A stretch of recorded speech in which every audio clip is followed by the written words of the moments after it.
नमस्कार। अमेरिका में चुनाव अब से कुछ 12 दिन बाद होने वाला है और इस चुनाव का एक सबसे अहम मुद्दा है इमिग्रेशन। अमेरिका में काफी ऐसे इंडिपेंडेंट वोटर्स हैं जो इस चुनाव को निर्धारित करने वाले हैं कि अमेरिका का अगला राष्ट्रपति कौन होगा, प्रेसिडेंट ट्रंप या फिर वाइस प्रेसिडेंट कमला हैरिस। और इन सभी मुद्दों के बीच में इमिग्रेशन एक बहुत अहम मुद्दा है। वैसे इमिग्रेशन हमेशा से यूएस इलेक्शंस में एक हॉट टॉपिक रहा है, लेकिन 2024 में यह बहुत ज्यादा इंपॉर्टेंट हो गया है। Illegal border crossings, visa policies और इकोनॉमी पे इंपैक्ट के डिबेट्स के साथ साथ वोटर्स अपनी जो पोजीशन है, उनका जो मत है, उसे बहुत केयरफुली डिसाइड कर रहे हैं। इस एक्सप्लेनर वीडियो में हम आपको बताने की कोशिश करेंगे कि इन इमिग्रेंट्स का, इस इमिग्रेशन का कितना बड़ा इंपैक्ट पड़ता है इकोनॉमी पे अमेरिका में, और यह भी बताएंगे कि दोनों पार्टीज में जो इमिग्रेशन को लेके अपने जो मत उन्होंने सामने रखे और अट्रैक्ट करने के लिए, वोटर्स को अट्रैक्ट करने के लिए दोनों पार्टी क्या कर रही है।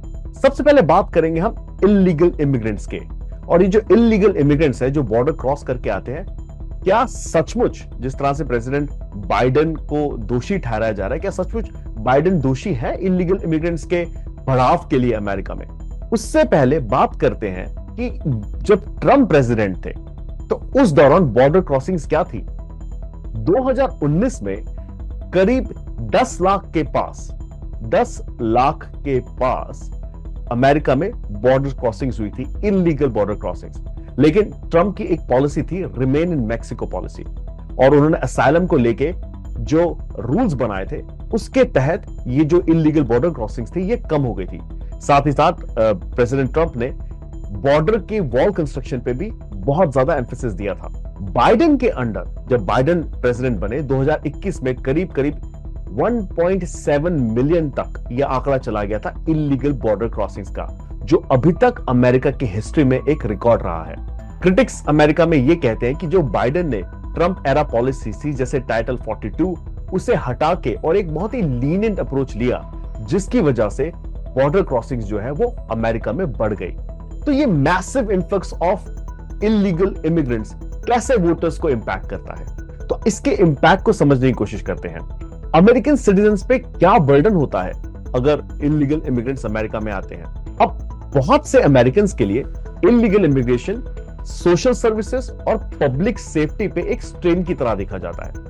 लोगों का ऐसा मानना है कि जब इलीगल इमिग्रेंट्स अमेरिका में आते हैं तो वो मुफ्त में सोशल सर्विसेज का फायदा ले जाते हैं, और पब्लिक सेफ्टी, क्राइम को लेके भी एक टैबू अटैच किया गया है, स्पेशली प्रेसिडेंट ट्रंप द्वारा जब इलीगल इमिग्रेशन की बात होती है। लेकिन क्या ये डर, क्या ये सचमुच जस्टिफाइड है? अगर आप अमेरिका में जो स्टडीज है उन्हें देखें और उन्हें पढ़े तो हमें यह दिखता है कि जो अनडॉक्यूमेंटेड इमिग्रेंट्स हैं वो मेडिकेड, मेडिकेयर और जो पब्लिक एजुकेशन जैसे सर्विसेज है उसे जरूर यूज करते हैं, जो शायद यहाँ के जो स्टेट्स है उस पर दबाव डालता है, एक बजटरी दबाव डालता है। एग्जाम्पल के लिए कैलिफोर्निया जैसे जो स्टेट्स है वहां पे हेल्थ केयर पे बिलियंस ऑफ डॉलर्स खर्च होते हैं इलीगल इमिग्रेंट्स के ऊपर। और अगर हम क्राइम की बात करें तो इस पे अभी तक ज्यादा कंसेंसस नहीं है। प्रेसिडेंट ट्रंप की जो पॉलिटिकल कैंपेन है उसमें हमेशा से उन्होंने कहा है कि इमिग्रेंट्स जो है उनके दरमियान क्राइम रेट जो है वो ज्यादा है, लेकिन अमेरिका में जो स्टडीज की गई है उसके हिसाब से इलीगल इमिग्रेंट्स का क्राइम रेट जो अमेरिकन सिटीजन्स है उनसे कम है। तो इसके बावजूद जो नैरेटिव है वो अमेरिका में ये बना हुआ है, जो स्टडीज की गई है उसके हिसाब से इलीगल इमिग्रेंट्स का क्राइम रेट जो अमेरिकन सिटीजन्स है उनसे कम है। तो इसके बावजूद जो नैरेटिव है वो अमेरिका में ये बना हुआ है कि इलीगल इमिग्रेंट्स जो है वो अमेरिका में क्राइम को बढ़ावा देते हैं, और इसी का फायदा प्रेसिडेंट ट्रंप उठा रहे हैं, और ये कंसर्न वोटर्स के लिए बहुत मायने रखता है। अब बात करते हैं लेबर इंपैक्ट की। जब इलीगल इमिग्रेंट्स अमेरिका में आते हैं तो उनके साथ साथ जो जब जॉब ढूंढते हैं, जॉब करते हैं, तो उसका सबसे बड़ा खामियाजा, जो सबसे बड़ा बर्डन है वो पड़ता है अमेरिका के लो वेज वर्कर्स को, जो यूजुअली माना जाता है व्हाइट कॉलर वर्कर्स है, जिनके पास कॉलेज डिग्री नहीं है। माना जाता है कि ये व्हाइट जो तबका है अमेरिकी समाज का, उनके साथ एक कंपटीशन में आ जाते हैं इलीगल इमिग्रेंट्स। तो मसलन के तौर पे कंस्ट्रक्शन या एग्रीकल्चर, ऐसे जो सेक्टर्स है वहां पे कंपटीशन बढ़ जाता है, और इस कॉम्पिटिशन की वजह से वेजेस जो है अमेरिका में वो स्टैग्नेंट है। इसका एक बहुत अच्छा उदाहरण बहुत सारी स्टडीज में दिया गया है। तो ये एक डॉक्यूमेंटेड फैक्ट है कि वेजेस पे इंपैक्ट पड़ता है इलीगल इमिग्रेंट्स का। लेकिन इस बर्डन के साथ साथ इलीगल इमिग्रेंट्स जो है वो अमेरिकन इकोनॉमी को कंट्रीब्यूट भी करते हैं। अगर आप इस बात को समझे कि जो इमिग्रेंट्स है, इलीगल इमिग्रेंट्स है, वो अमेरिका में भले ही वो डॉक्यूमेंटेड हो, लीगल हो या ना हो, वो एक मेजर रोल प्ले करते हैं इकोनॉमी में। उनके आने के बाद जब वो यूएस में होते हैं तो जैसे जो जॉब्स अमेरिकन नहीं करना चाहते, फॉर एग्जांपल एग्रीकल्चर या कंस्ट्रक्शन या सर्विस सेक्टर्स में जो लोग जॉब नहीं करना चाहते, वो सारे जॉब्स इलीगल इमिग्रेंट्स लेते हैं। और उनके काम के बिना अगर वो ये जॉब्स नहीं ले तो एग्रीकल्चर, हॉस्पिटैलिटी जैसी इंडस्ट्रीज को बहुत ज्यादा मुश्किल फेस करनी पड़ेगी। और अगर एक एस्टिमेट स्टडी का माना जाए तो अनडॉक्यूमेंटेड इमिग्रेंट्स या इलीगल इमिग्रेंट्स स्टेट और लोकल टैक्सेस में कंट्रीब्यूट करते हैं बिलियंस ऑफ डॉलर्स। चाहे वो गवर्नमेंट बेनिफिट्स के लिए एलिजिबल हो या ना हो, वो बिलियंस और डॉलर्स, बिलियंस देते हैं अमेरिकी की जो लोकल स्टेट गवर्नमेंट्स हैं और जो लोकल गवर्नमेंट है, जो स्टेट गवर्नमेंट्स है उनको। और स्टडीज के हिसाब से ऐसा सामने आया है कि करीब करीब 11 बिलियन डॉलर एनुअली, हर साल 11 बिलियन डॉलर कंट्रीब्यूट करते हैं इलीगल इमिग्रेंट्स। अब बात करते हैं लीगल इमिग्रेशन की और लीगल इमिग्रेंट्स की। लीगल इमिग्रेंट्स यूजुअली ऐसा माना जाता है कि they are twice as likely business start करने के लिए वो सबसे ज्यादा तत्पर रहते हैं, और वो भी टेक सेक्टर में और रिटेल सेक्टर्स में, और ऐसे सेक्टर्स जहां पे जॉब क्रिएशन होता है और जॉब क्रिएशन को बूस्ट मिलता है।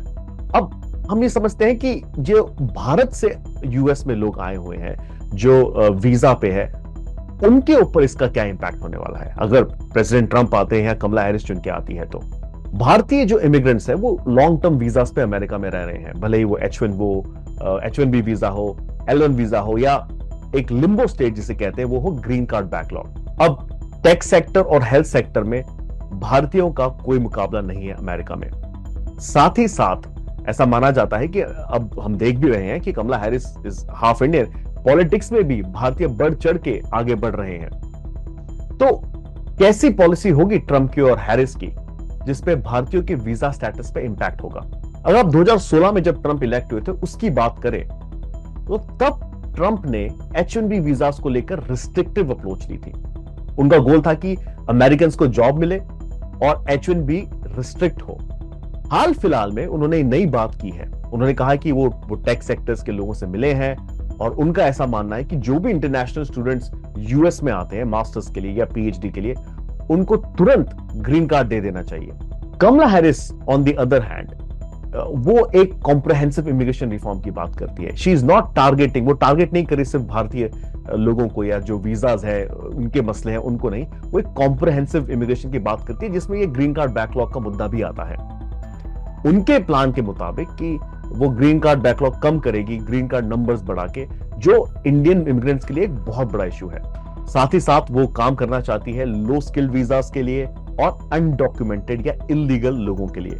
तो ये उनका अप्रोच रहने वाला है as far as it comes to her immigration policy, जो ट्रंप नहीं करना चाहते। ट्रंप कभी भी इमिग्रेशन में कॉम्प्रहेंसिव इमिग्रेशन रिफॉर्म की बात नहीं करते। ट्रंप का ऐसा भी मानना है कि यहां पे ऐसे लोग हैं जिनको वो राउंड अप करके डिपोर्ट कर देंगे, जो एक बहुत बड़ा क्राइसिस क्रिएट कर देगा अमेरिका में। ट्रंप का अप्रोच इमिग्रेशन को लेके हमेशा से रिस्ट्रिक्टिव रहा है।